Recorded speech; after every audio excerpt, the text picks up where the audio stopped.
വീണ്ടും കോഴിക്കോട് നാദാപുരത്ത് മൊബൈൽ കടയിൽ മോഷണം നടത്തിയ പ്രതി പിടിയിൽ. ഉത്തർപ്രദേശ് ഗോരഖ്പൂർ സ്വദേശി ശൈലേന്ദർ ഗൗതമാണ് പിടിയിലായത്. വർഷ ഗിരീഷുണ്ട് കോഴിക്കോട്ട് നിന്ന് വിവരങ്ങളുമായി. വർഷ, എങ്ങനെയാണ് ഇയാൾ പിടിയിലായത്? എന്താണ് വിശദാംശങ്ങൾ?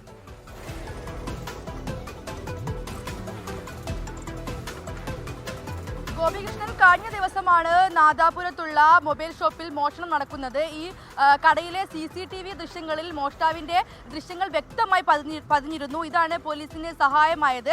ഇപ്പോൾ പിടിയിലായത് ഉത്തർപ്രദേശ് ഗോരഖ്പൂർ സ്വദേശി ശൈലേന്ദർ ഗൗതമാണ്. 20 വയസ്സുള്ള ഒരു യുവാവാണ് പിടിയിലായിട്ടുള്ളത്. ഈ മൊബൈൽ ഷോപ്പിൽ നിന്നും AIM എന്നുള്ള മൊബൈൽ ഷോപ്പിൽ നിന്നാണ് മോഷണം പോയത്. iPhone ഉൾപ്പെടെ 2 ഫോണുകളും അതോടൊപ്പം 2 ഇയർബഡ്സുമാണ് മോഷണം പോയത്. എന്തായാലും പ്രതിയെ നാദാപുരം പോലീസ് പിടികൂടിയിട്ടുണ്ട്. നാദാപുരം കോടതിയിൽ ഹാജരാക്കിയ പ്രതിയെ റിമാൻഡ് ചെയ്തു.